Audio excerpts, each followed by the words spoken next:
Hi there, it's Tim Cash again. I've been getting a lot of calls from after my tune-up videos with just general troubleshooting questions. So this video is going to be, I'm going to try and keep it relatively short to the point, but what we're going to do is just talk about some of the typical troubleshooting that is not it not burning correctly, because we still need to do the tune-up, we still need to replace fuel nozzles, we still need to replace fuel filters. If you smell the heater, if the flame's not coming out of the front of it correctly, if it's smoking, any of those things, you still have to do the tune-up. So on these heaters we have multiple safeties. We'll start with the Daystar here. All three of them use a motion sensor, the bump sensor, the earthquake sensor. That's here. That is here. And the EPX, they put them up here. Everything's really nice and easy to see. So that's this one. So those are to shut the heater off if it gets bumped. The EPX has the misfire light that even tells us that that's what it was. The others will simply give us a misfire. But that one is if the heater's laying on its side. If it gets bumped, that sensor wants to see the level, the heater sitting level. So with that one, if you flip the switch and it instantly misfires, there's a possibility it could be that switch. You can jump across that. That's a normally closed switch that opens when it's moved. So you can jump past that, and that would be a bypass on it. That we all have photo eyes, and the photo eyes in the owner's manual too. So, and it shows you to clean it. Of course, this one's got to be tight. It just clips in there. It is indexed. You can see the little spot there. Most of them will have a white paint mark on them to show you how it lines up. So we've got this one, and the same with the EPX. Again, it's easiest to see. It's sitting right here on top of the panel. That's where they all are on those. So the photo eye is the one that I've been getting the most questions about recently. If your heater starts, runs for 5 to 10 seconds and shuts off misfire, and then you do it again, most likely it is a problem with either the flame sensor. It's rare that these go bad, but I have seen it. On the smaller models, particularly the MPX and this Daystar, I have seen, and sometimes it happens when people take these apart and clean them and do stuff and they aren't very careful with it, loose connections on the circuit board. Where if you take this, all of these just pop right on and off. But I have seen where the pins on the circuit board themselves become damaged on the solder, and you can wiggle and see that whole base move.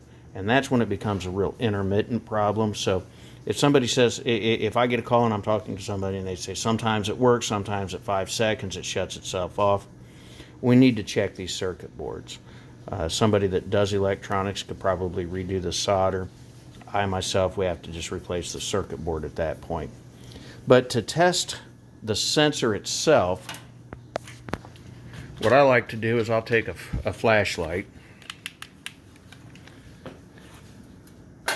set it here, we pull our sensor out, we cover the end of it, because the end has to be covered for the circuit board to allow the heater to start. Flip the switch on with it covered, listen. As soon as it ignites, pull your thumb off and let that see the light. And as long as that's seeing that light, if the heater continues to run, then we either have an obstruction inside here, or we have so much soot build up within those inner pieces. We need to watch the tune-up video. We need to go through that step by step. We need to clean all of that stuff up. Everything needs to be shiny silver. If it's all covered in black and soot, use brake cleaner. You need to clean that up. That's in those tune-up videos. So that's typically what we find. If it passes this test, then we need to go back inside, clean everything, look through there, blow air through there, make sure everything's nice and clean there. So these also let's see, the EPX. This is our high limit switch on it. Typically what we see with that on an EPX or on the Daystar or MPX is if it gets unplugged, somebody trips over the cord and unplugs it, and it sits for 4 or 5 minutes before somebody plugs it back in and turns it back on, the heat without the fan running, the heat can dissipate back into here and open that switch. It's just a bimetallic switch. It opens when it gets hot. When it temperature comes back down, then it closes. So on the Daystar and the MPX model, that is located up in here. In the tune-up video, I show that we disconnect those. It's just spade terminals. Same thing. When the circulating fans aren't running because somebody tripped over the cord, it got unplugged, it can heat up and cause that. What you'll do is you'll flip the switch. It'll instant misfire. You give it 10 or 12 minutes, and all of a sudden it works. The other thing we see, and this is in that tune-up video as well, is if the gasket is leaking down here where the two go together, you'll see the heat spot on there, and that'll trip that. Again, that's in that tune-up video. So we have a fuse. If you flip the switch and absolutely nothing happens, we have a glass fuse. This the Daystar's here on the circuit board. It's in a holder on the other heater. So right here is our fuse on the KBE 5S, 5L models, and the 5SV for the Napa heaters. It's right here on our EPX, again, right out here in front. So the circuit board, I removed one screw on the side, and then this cover pops right up. On the KBE models, we have our wiring diagram on top of that. On the EPX model, we have 3 screws on covering our circuit board. So we can pull these 2 on the top get pulled off. The bottom one is slotted, so you just loosen that. And on the, sorry about this, the EPX model, what we want to do is we would follow our red and white wires that are on the sensor. Follow those back, and again, we're going to check our circuit board and make sure that that connection's nice and tight, that there's no play in that. The EPX is unique in that particularly when we run it on an external thermostat, turn this all the way down, activate our port, run it that way. On the EPX, our fuel filter assembly, our preheater, is remote mounted. So we're down here by the tank. We have fuel line coming out of it up into this other inlet into the fuel pump. We have found with this model, when it's plugged in, the preheater's working, same as on the L models. That preheater, if this heater sits for any length of time in between cycles, it expands that fuel.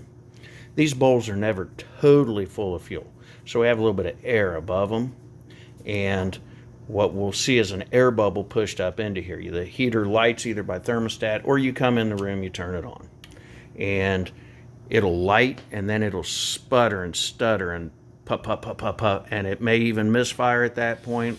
You'll see a plume of smoke come out. When that happens, it's because of that expansion. So the EPX has this connector, and it's sticking out of the circuit board. So even with the cover on, you'll see this connection. If we know that we're going to be running the heater in a building on the thermostat, we just disconnect that. And that was the solution. By disconnecting that, we no longer have our preheater heating up. If we're going to take the heater out into the elements, it's going to be really cold, we can pop that back on. It's 2 number 3 Phillips screws to remove this cover. Just 1 on each side there. So make sure you use number 3 on that. On the L model troubleshooting, I believe I discussed this also in the tune-up kit, or the tune-up video. We did have issues with it losing prime at some point in different model years. There was even one model year that they didn't put sealant on this from the factory. So you just grab this and test it. As long as that, you can see mine is even turned a little bit here. If it turns a little bit, snug that down. If you change your filter, if you do the tune-up video, follow that. Make sure you put sealant here. Make sure that this is nice and tight.